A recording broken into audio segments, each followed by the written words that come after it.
Aïcha Achou, le coordonnateur général adjoint de la prédication et de la parole. Papa Maman Mathilde Ngwaka de Franceville, qui épouse Malembe. Mani, la joie a été entrecoupée, mais tout à l'heure, elle va reprendre. Nous voulons juste lier l'utile à l'agréable. La parole. Merci Papa Cordo. Frères et sœurs, bonne fête. Merci. Je suis votre sœur en Émile, la sœur Ngwaka Bitoyi Mathilde, membre confrère de l'OPH, présidente adjointe de la section de Bethléem Franceville Gabon. Je suis partie de Franceville pour Libreville pour des raisons de santé. Et parti de Libreville pour Brazzaville hier vers 22 h pour Brazzaville. Et arrivé à Brazzaville, ne pouvant pas aller à Mukondo parce que c'est un peu loin, je me suis dirigée donc du côté de la Tchémé, chez des parents aussi, pour me rapprocher donc de l'endroit où on prend les bus pour venir par ici. Et vers 5h30, je suis sortie de la maison pour chercher un taxi afin de me rapprocher des gares routières. Alors le taxi que j'ai emprunté était libre, donc j'ai ouvert la portière droite où j'ai mis le petit trolley que j'avais et j'ai fait le tour pour rentrer par la gauche. Et en m'asseyant, j'ai constaté que je m'asseyais sur quelque chose. Donc je me suis relevée un peu pour pouvoir regarder sur quoi j'étais assise. Et j'ai regardé, c'était un petit sac, le genre de sac à pain qu'on prend souvent au marché. J'ai regardé, il y avait de l'argent à l'intérieur. Il y avait 4 millions à l'intérieur. Et comme je faisais dos au chauffeur, j'ai eu le réflexe de l'appuyer comme ça. J'ai dit, chauffeur, vous avez de l'argent ici. Il a tiqué. Il m'a dit, oh, de l'argent. J'ai dit, oui, c'est de l'argent. C'est combien? J'ai dit, quand je regarde là, je suis gestionnaire de formation, c'est 4 lots de millions, donc ça fait 4 millions. Oh bon, j'ai amené une femme avant toi, je vais d'abord aller te laisser et puis j'irai rendre cet argent. Je suis restée tranquille, j'ai dit, vous avez amené quelqu'un avant moi? Il me dit oui. J'ai dit, mais donc c'est à moi de faire ce travail-là. Vous allez m'amener chez cette dernière afin que je lui rende son argent. Il me dit, non, d'abord si on part là-bas, qui va payer la course? J'ai dit, c'est moi. Oh, mais vous allez être en retard. J'ai dit, c'est pas grave. Si je ne peux pas rallier au Wando ce matin, j'irai demain. Bon, de toutes les façons, j'ai son numéro, je vais l'appeler. Je dis, non, ne te tracasse pas. Tu m'amènes là où tu as déposé cette dame-là. Et c'est comme ça que nous sommes allés vers Mikalou, à une chambre froide. La dame doit être propriétaire d'une chambre froide. Et quand je suis arrivée, j'étais en tenue de papa, polo jaune, jupe jaune avec un pull et le foulard. Donc il m'a dit non, c'est ici. J'ai dit, toi tu restes dans la voiture, je vais sortir pour prendre la température. Quand je sors de la voiture pour faire mon entrée dans la chambre froide, je constate que la dame était en train de se lamenter. Elle a fouillé dans tous les sacs qu'elle avait, les tiroirs de son bureau, où est-ce qu'elle avait mis de l'argent. Et des dames certainement qui vendent au marché, qui achètent au détail chez elle, étaient en train de lui dire, mais tu as mis l'argent où? Elle dit, vraiment, je ne sais pas. J'avais 4 millions, mais je ne sais pas. J'étais là debout pour écouter si c'est réellement elle. Et c'est comme ça que je me suis avancée, j'ai salué la foule des mamans qui étaient là, et elle assise à son bureau, et des dames qui l'entouraient. Je dis, bonjour, que Dieu vous bénisse. Maman, vous avez perdu combien? Elle me dit, j'ai perdu 4 millions. Je ne sais pas comment je vais faire avec les fournisseurs. Avec quoi je vais payer ces gens-là? Vraiment, je ne sais pas. Elle a soulevé les sacs, elle a dépoussiéré, pensant que l'argent était quelque part. Je dis, bon, j'ai un sachet là. J'ai pris un taxi. Ah, maman, ah, vous-même, vous connaissez comment les femmes s'exclament. Je ne sais pas. Je ne sais pas comment. Je dis, le sachet, elle a compté s'il y avait des biens 4 millions. Elle a pris le sachet, elle a renversé le sachet. L'argent était déjà billetté, peut-être au point d'être versé, je ne sais pas. Elle dit, maman, je ne sais pas comment je vais te remercier. Vraiment, je ne sais pas. Je dis, non, ne me remercie pas. Remercie papa Émile parce que moi, je viens de loin. Je suis venue pour cette fête-là. Je ne peux pas dérober ce qui n'est pas à moi. Et la troupe des dames qui étaient en face d'elle lui ont dit, oh, celle-là ne reste pas ici. Elle aurait dû, c'était quelqu'un d'autre. Elle allait emporter cet argent.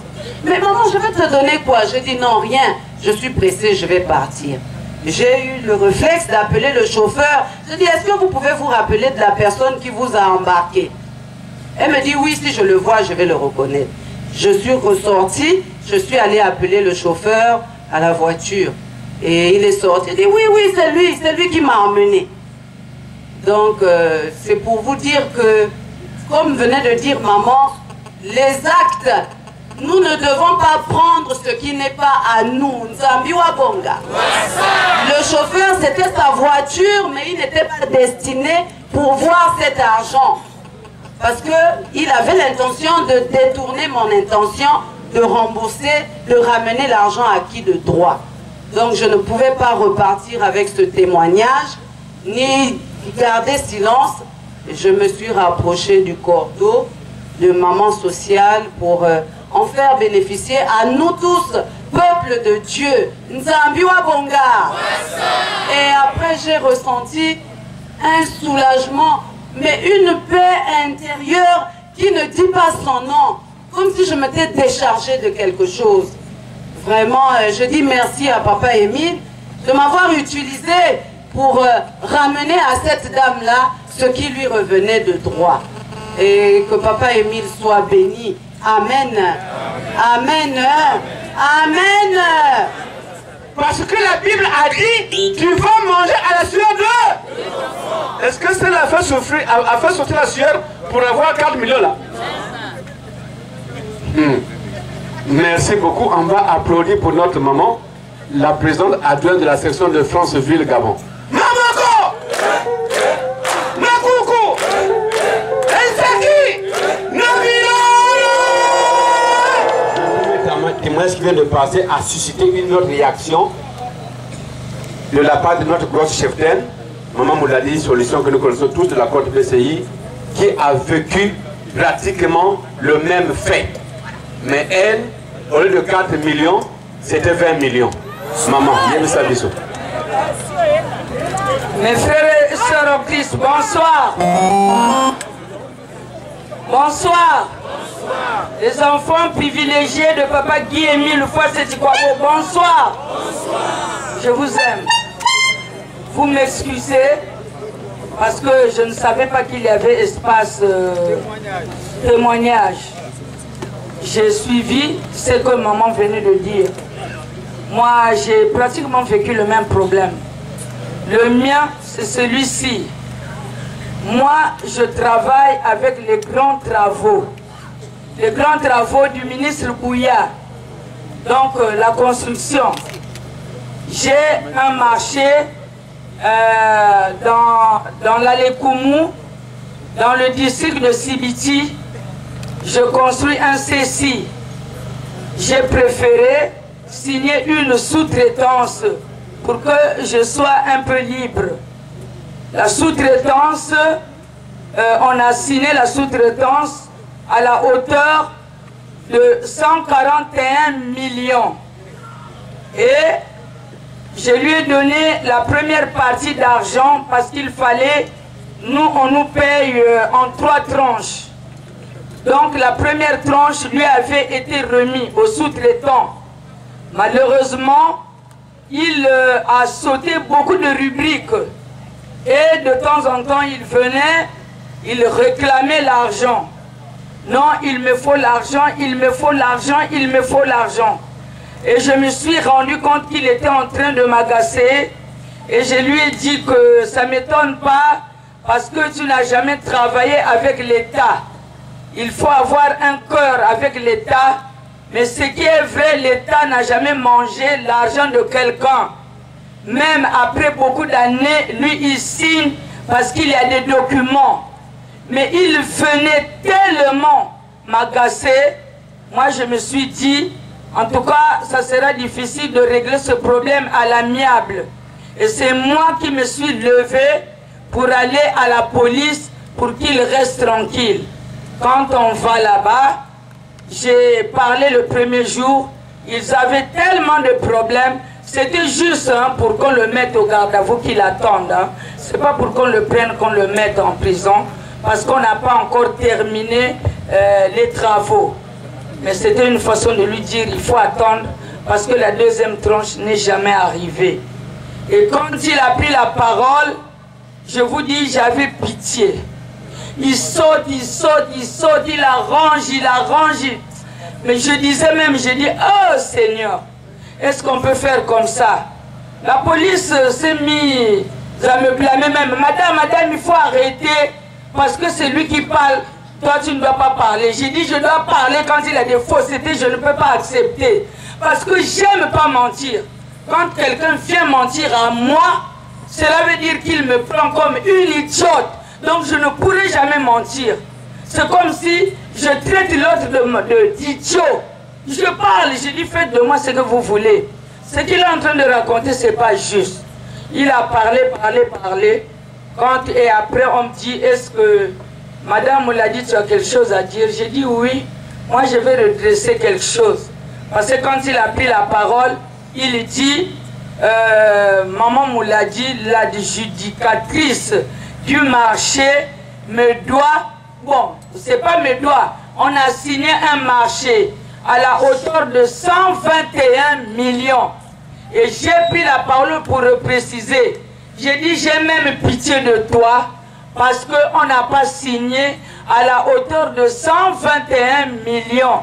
On a signé à la hauteur de 141 millions. Parce que je pouvais profiter de ces déclarations au niveau de l'État, précisément à la police, prendre 121 millions. J'ai dit, il a déclaré parce que c'est sur document. J'ai dit non, c'est dommage. C'est 141 millions. Je pouvais bien accepter 121 millions et gagner 20 millions sur lui. Est-ce que ça serait bien? Non. J'ai dit non. Je ne peux pas prendre ces 20 millions. Ça ne serait pas bien pour moi parce que je continuerai à travailler avec des gens. Je risquerais de ne plus gagner les marchés. C'est parce que mon père m'a appris. Il m'a appris de vivre dans l'intégrité. Et je lui dis, c'est 141 millions, c'est ce qu'on a signé. Il est resté stupéfait, en train de me regarder. Et il était en sueur. Et la police me regarde. On dit, oh, on n'a jamais vu ça. Lui-même, il dit 121. Maman, vous dites 141. J'ai dit, je vais vous sortir le document où il a mis la griffe.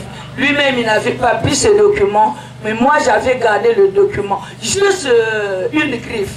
Et quand j'ai présenté, il s'est tué et le mensonge est allé dans l'eau, tout ce qu'il disait.